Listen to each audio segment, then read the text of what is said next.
അപ്പോൾ നമ്മുടെ എമിഗ്രേഷൻ കഴിഞ്ഞു. പിന്നെ കൂടെ ഒരു നേവിക്കാരൻ പ്രൊട്ടക്ഷന് വേണ്ടി വന്നിട്ടുണ്ട്. കാരണം വെപ്പണും ആംബുലേഷനൊക്കെ കൂടെ ഉണ്ടായതുകൊണ്ട് അവിടുന്ന് ഒരു നേവിക്കാരൻ കൂടെ വരും. അതിനുശേഷം ഇപ്പം ഞങ്ങൾ ബോട്ടിലോട്ട് കയറുകയാണ്. ഞങ്ങൾ ബോട്ട് കിടക്കുന്നതാണ്, ലാസ്റ്റ് കിടക്കുന്നത് ഏജൻറ്റാണത്. ഞങ്ങളുടെ ലഗേജൊക്കെ ഇവിടെ ഉണ്ട്. കൂടെ വന്ന ഡ്രൈവറും വാഹനമൊക്കെ ഇവിടെ അടുത്തുണ്ട്. പിന്നെ ഇതാണ് ഇപ്പോൾ ശ്രീലങ്കയുടെ ഗേലെ പോർട്ടാണത്. ചെറുതാണ് എങ്കിലും നല്ല വൃത്തിയൊക്കെയുള്ള സ്ഥലമാണ്. അപ്പോൾ ഞങ്ങൾക്ക് അരമണിക്കൂർ ടൈം തന്നിരുന്നു. ഞങ്ങളെ ലഗേജൊക്കെ ഇപ്പോൾ ലോഡ് ചെയ്യണം. അപ്പോൾ അതിൻ്റെ ക്രൂ ഭക്ഷണം കഴിച്ചുകൊണ്ടിരിക്കുകയാണ്. അവർ ഭക്ഷണം കഴിച്ചതിന് ശേഷം ഞങ്ങളെ ലഗേജെല്ലാം അതിൽ ലോഡ് ചെയ്യും. അപ്പോൾ ഞങ്ങളെ കൂടെ വന്ന ഏജൻറ്റ് ഡ്രൈവർ അവർ പോവുകയാണ്. ഞങ്ങളെ ലഗേജൊക്കെ കെട്ടിക്കൊണ്ടിരിക്കുകയാണ് ഇപ്പോൾ ബോട്ടിലെ ക്രൂ. അപ്പോൾ ഇവിടുന്ന് ഒരു മണിക്കൂർ റണ്ണിങ് ഉണ്ട് ഷിപ്പ് കിടക്കുന്ന സ്ഥലത്തോട്ട്. അപ്പോൾ എൻ്റെ കൂട്ടുകാരൻ കൂടെയുള്ള ആൾ അവിടെ നിന്ന് വരുന്നുണ്ട്. വന്നതിന് ശേഷം ഞങ്ങൾ ബോട്ടിൽ കയറും. ആ ബോട്ട് ഇപ്പോൾ ഏതാനും നിമിഷം പുറപ്പെടും. അപ്പോൾ കുറച്ച് ഡോക്യുമെൻറ്റ്സ് കൊടുക്കാനുണ്ടായിരുന്നു, കൊടുത്തിട്ടാണ് പുള്ളി വരുന്നത്.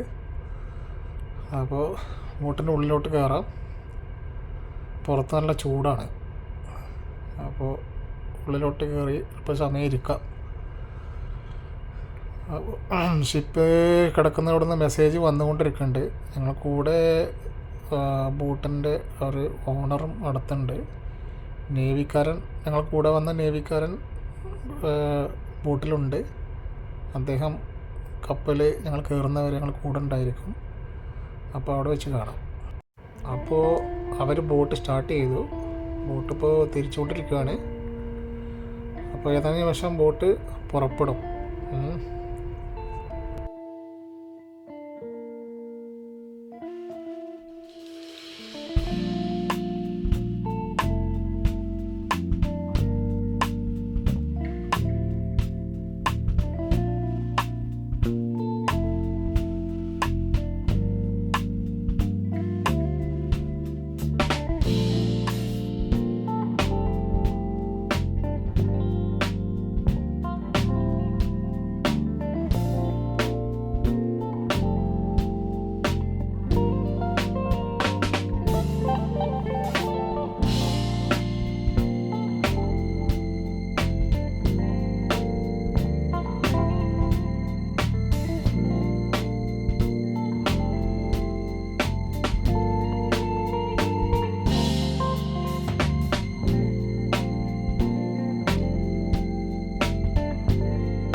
അപ്പോൾ തീരപ്രദേശം വിട്ട് കഴിഞ്ഞു. മീൻപിടുത്തക്കാരുടെ ബോട്ടൊക്കെ അവിടെ നിർത്തിയിട്ടിട്ടുണ്ട്. അപ്പോൾ ഷിപ്പ് ഓടുന്ന സ്ഥലത്തേക്ക് ഇനി ഒരു മണിക്കൂറോളം യാത്രയുണ്ട്. ഞങ്ങൾക്ക് പോകാനുള്ള ഷിപ്പാണ് മുന്നിൽ കിടക്കുന്നത്. അങ്ങോട്ടെത്താൻ ഇനിയും അരമണിക്കൂർ ബോട്ട് ഓടണം. അപ്പോൾ അതിലേക്ക് കയറുന്നതും ഒക്കെ ഇനി അടുത്ത എപ്പിസോഡിൽ ഞാൻ കാണിക്കാം. അപ്പോൾ ഇതിൻ്റെ മുന്നത്തെ വീഡിയോ ഒക്കെ നിങ്ങൾ തീർച്ചയായും കാണണം, എന്നാലേ ഇതിൻ്റെ തുടർഭാഗങ്ങൾക്ക് മനസ്സിലാകുള്ളൂ. അപ്പോൾ ഇനി ഷിപ്പിൽ കയറുന്നതും ഷിപ്പിലോട്ട് കയറിയതിന് ശേഷമുള്ള വീഡിയോ ഒക്കെ ഇതിന് പിറകെ വരുന്നതാണ്. എല്ലാവരും തീർച്ചയായിട്ടും കാണണം. ഓക്കെ.